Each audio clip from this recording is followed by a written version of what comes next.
2019년 6월 27일 군사 전문 잡지 Jane's Defense Weekly. South Korea completes development of 120mm self-propelled mortar system. 더욱 강력해지는 대한민국 기계화 보병 120mm 자주 박격포 시스템. 군 생활을 해보셨던 분이시라면 60mm 박격포, 일명 똥포를 한 번쯤은 직접 보셨을 겁니다. 2차 세계대전과 한국전쟁을 주제로 한 영화와 드라마들에서도 절대 빠질 수 없는 보병 중화기 중에 하나가 바로 이 박격포이기도 하고요. 긴 원통형 포신에 포탄을 떨어뜨리고 뒤돌아서서 귀를 막는 장면들은 꽤 익숙하실 것입니다. 안녕하십니까 KKMD 시청자 여러분. Kevin's Military Channel KKMD의 78번째 이야기는 바로 박격포에 관한 이야기입니다. 하지만 그냥 단순한 박격포는 물론 아닙니다. 우리나라 방산업체인 하나 디펜스와 S&T 다이나믹스가 2019년 6월 개발을 끝낸 120mm 자주 박격포 Self-Propelled Mortar System에 관한 이야기를 해보려 합니다. 박격포의 한자 박자는 가까울 박자로 비교적 짧은 사거리를 포격한다는 의미가 되며 보통 45도 이상의 고각도로 발사됩니다.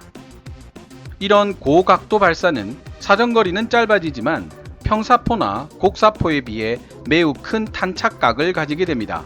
즉, 장애물이 있더라도 그것을 넘어서 타격할 수 있는 능력을 가지게 된다는 뜻입니다. 소형 경량화를 거쳐 오늘날의 표준적인 보병화포로 자리잡게 되면서 박격포는 제1차, 2차 세계대전과 한국전쟁 그리고 베트남전을 통해 널리 쓰여지게 되었습니다.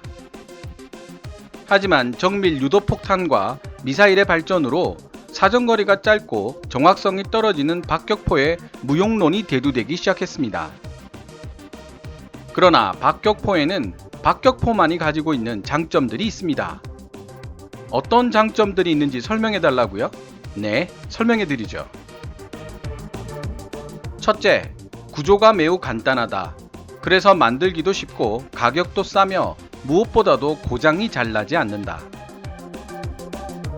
둘째, 기동력과 장갑차를 보유한 기계화 보병들이 아닌 일반 보병들에게 있어 60mm, 80mm 박격포탄의 화력은 그야말로 무시무시한 수준이다. 한화 디펜스가 개발한 120mm 자주 박격포는 분당 지속 발사 3발, 최대 발사 8발의 속도까지 갖추고 있기 때문에 20초당 한 발씩, 최대 발사 속도일 때는 7에서 8초당 한 발씩 포탄이 날아와 터지는 셈이다. 그것도 120mm 포탄이 말이다. 셋째, 이 부분이 가장 중요한 점인데 현장 지휘관의 요구에 따라 바로바로 화력 지원이 가능하다는 점이다. 적군과 조우했을 때 근접 항공 지원 CAS나 포병의 지원을 요청한다고 해도 현장 지휘관이 필요한 만큼 빠르게 지원하는 것은 현실적으로 어려운 일이다. 지원을 요청하고 기다리는 10분에서 20분 동안에 아군이 괴멸당하거나 적군이 전장을 벗어날 수도 있기 때문이다. 게다가 현장 지휘관의 대표라고 할 수 있는 소대장이나 중대장이 CAS나 포병의 지원을 요청할 수 있는 권한을 가질 수 있는 경우는 그다지 많지 않다. 하지만 박격포는 현장 지휘관의 직할 통제에 있기 때문에 언제든지 필요에 따라 즉각적인 화력 제압을 해줄 수 있어 보병 전투 시 포병보다 중요한 존재가 바로 이 박격포라고 할 수 있다. 지금까지 설명드린 이유 때문에 세계 각 나라의 군대들은 이 박격포를 제대로 활용할 수 있는 방안을 연구하기 시작했습니다. 많이 쓰이고 있던 60mm, 80mm 박격포탄들은 현대에 들어서면서 콘크리트나 장갑 등으로 보호되는 적들에게 효과적인 타격을 가하기가 어렵게 되었고, 따라서 120mm로 대형화되는 추세에 놓이게 되었습니다. 하지만 대형화되다 보니 사람이 운반하기 힘들 정도의 무게가 된다는 문제점도 나타나기 시작했죠. 그 해결책으로 나오기 시작한 것들이 바로 스스로의 힘으로 움직이는 자주 박격포들입니다. 그럼 군사 전문지 Jane's Defense Weekly가 2019년 6월 27일 게재한 기사 내용을 살펴보도록 하고 이야기를 계속 진행시켜 보도록 하겠습니다.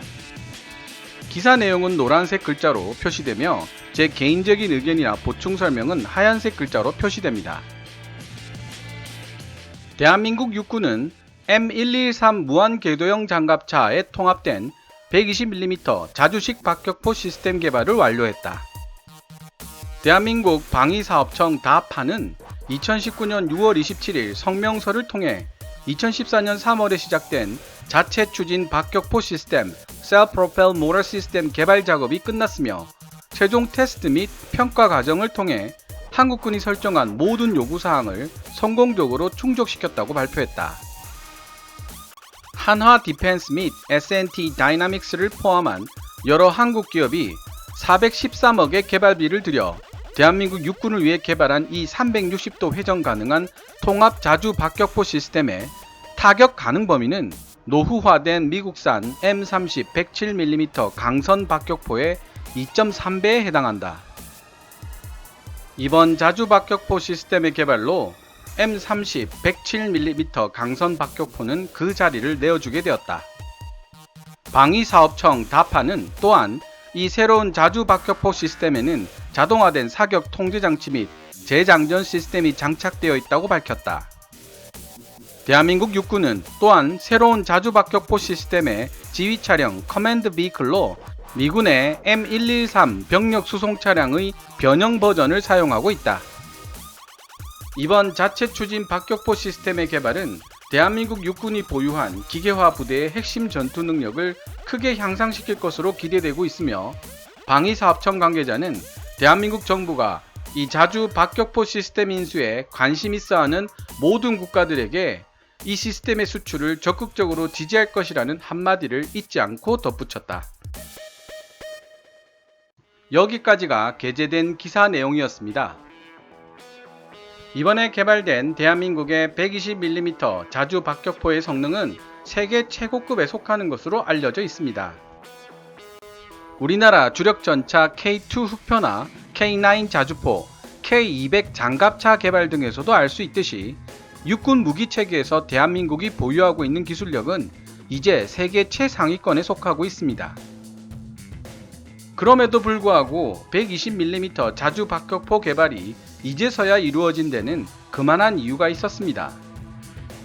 2012년 국회 국정감사에서 공개된 자료에 따르면 한국 육군이 보유하고 있는 재래식 4.2인치 107mm 박격포만 해도 총 1840문에 이릅니다. 박격포 포탄의 재고 물량은 250만 발 정도로 알려지고 있고요. 이 정도 포탄 양이라면 매년 1만 발을 훈련으로 사용한다고 해도 250년 이상 사용할 수 있는 물량에 해당됩니다. 기존 4.2인치 107mm 포탄에 재고가 이 정도나 있었기 때문에 쉽사리 120mm 자주 박격포를 개발할 엄두를 낼 수가 없었던 것입니다. 하지만 서방 군사 강국들의 대부분은 1990년대 후반부터 대부분 120mm 박격포로 교체를 시작해왔습니다. 콘크리트 벙커나 장갑 차량 등 80mm 박격포로도 파괴가 쉽지 않은 표적들이 늘어나고 있기 때문이었습니다.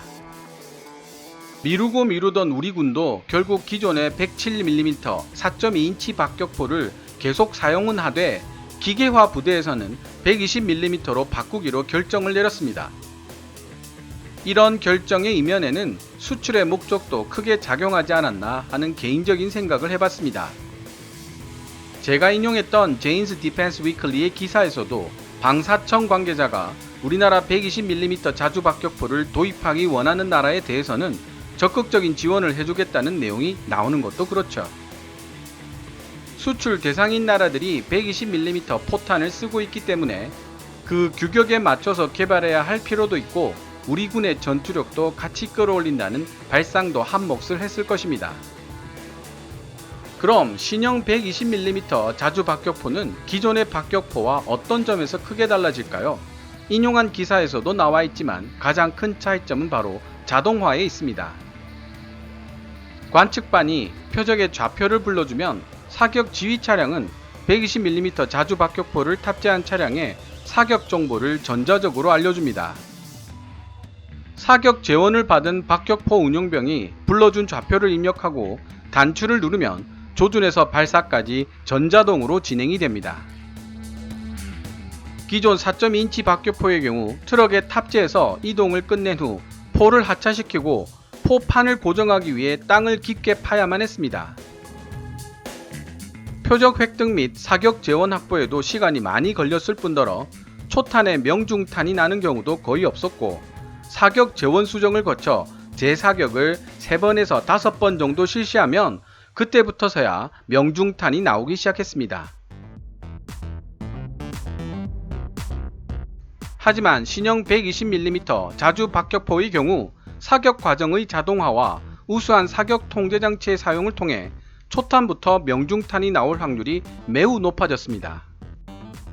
방사청에 따르면 명중률과 신뢰도 측면에서 신형 120mm 자주 박격포의 전투 능력은 이전 4.2인치 박격포의 3배에서 5배 정도에 이른다고 하며 더욱 고무적인 것은 신형 120mm 자주 박격포가 100% 국산 기술로 제작되고 있다는 사실입니다.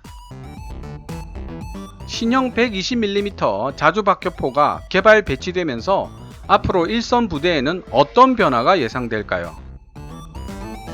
제일 먼저 기계화 보병대대에 배치되어 있던 K242 자주 박격포가 신형 120mm 자주 박격포로 교체될 예정입니다. K242 자주 박격포란 K200A1 장갑차에 4.2인치 박격포를 탑재한 것으로서 교체된 이후 남은 4.2인치 107mm 박격포는 일반 보병 부대에 배치되게 됩니다. 원래 4.2인치 박격포는 보병 연대급 중화기였으나 이번 조치로 한 단계 아래인 보병 대대급 중화기로 재배치되게 되었습니다. 그렇다면 보병 연대급 중화기 자리가 비게 되는데? 라는 의문이 생기실 겁니다.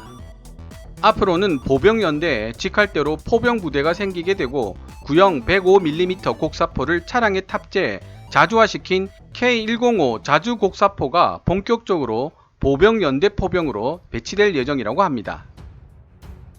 즉 120mm 자주 박격포가 기계화 보병대대에 전격 배치되면서 70년 가까이 변화가 없었던 대한민국 육군의 근접 지원 시스템에 대대적인 변화의 바람이 불게 될 것으로 보입니다. 게다가 박격포 운용에 필요한 인력도 줄어들게 됩니다. 중대 기준 32명에서 24명으로 25% 인원 감축 효과가 있습니다. 운용 인력은 줄어들었지만 휘하, 하급 부대에까지 더욱 강력한 화력을 장비시킬 수 있게 되었고요. 이로써 우리나라는 신형 120mm 박격포 보유수에 있어 미국, 이스라엘 등의 뒤를 이은 세계 6위에 오르게 되었고 구형 박격포까지 포함하면 박격포 보유 세계 1위 국가가 된다고 합니다. 과연 육군 강국 대한민국이라 하지 않을 수가 없네요. 지금까지 시청해 주셔서 감사합니다. 해외 밀리터리 뉴스에 관한 모든 것을 KKMD에서